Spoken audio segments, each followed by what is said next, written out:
ஒரு செயலை நீங்கள் செய்தால் அதை தொடர்ச்சியாக செய்யுங்கள். அது குறைவாக இருந்தாலும் சரி. அதிகமான ஒரு செயலை செய்து அதற்கு தொடர்ச்சி இல்லாமல் ஆக்கிவிடாதீர்கள் என்பதுதான் அதனுடைய தீர்வு. குர்ஆனை ஒரு நாள் ஒரு பக்கம் ஓதக்கூடிய வழக்கம் உள்ளவர்களாக இருந்தால் ஒரு பக்கத்தை தினமும் குறைந்தபட்சமாவது ஓதிவிடுங்கள். ஒரு ஏழைக்கு ஒரு நாள் 10 ரூபாய் கொடுக்கக்கூடிய வழக்கம் உள்ளவர்களாக இருந்தால் அந்த 10 ரூபாயை தினமும் கொடுத்து விடுங்கள்.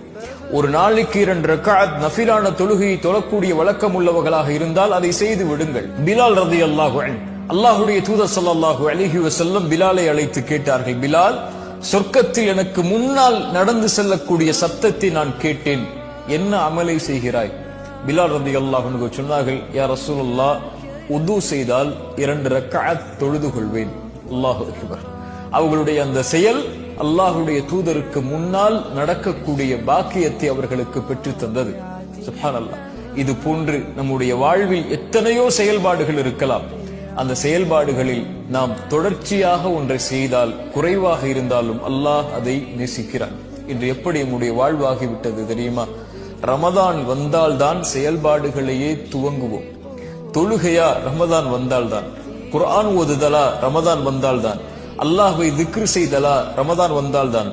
இரவு வணக்கமா? ரமதான் வந்தால்தான். அல்லாஹ்வுடைய தூதர் ஸல்லல்லாஹு அலைஹி வஸல்லம் இரவு வணக்கத்தை ரமதானிலும் ரமதான் அல்லாத மாதங்களிலும் கடைபிடித்திருக்கிறார்கள். ஒருவேளை இரவில் அல்லாஹ்வுடைய தூதர் அந்த 11 ரக்அத்துகளை தொழுவதை தவறவிட்டால் காலையில் தொழுவார்கள்.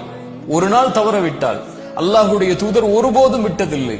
ஒருபோதும் அல்லாஹ்வுடைய தூதர் குர்ஆனுடைய ஓதுதலை விட்டதில்லை. ஆனால் ரமதான் வந்தால்தான் இன்று நம்மில் பலர் செயல்களையே செய்கிறோம்.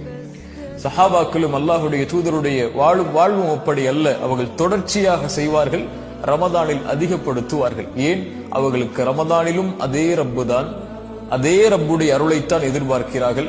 ரமதான் அல்லாத மாதங்களிலும் அதே ரப்புடைய அருளைத்தான் எதிர்பார்க்கிறார்கள். இன்று நமக்கு ரமதானில் ஒரு ரப், ரமதான் முடிந்ததற்கு பிறகு யாரை ரப்பாக ஏற்றுக்கொண்டு வாழ்கிறோமோ என்ற கேள்வி வருகிறது. அல்லாஹ் பாதுகாப்பானாக.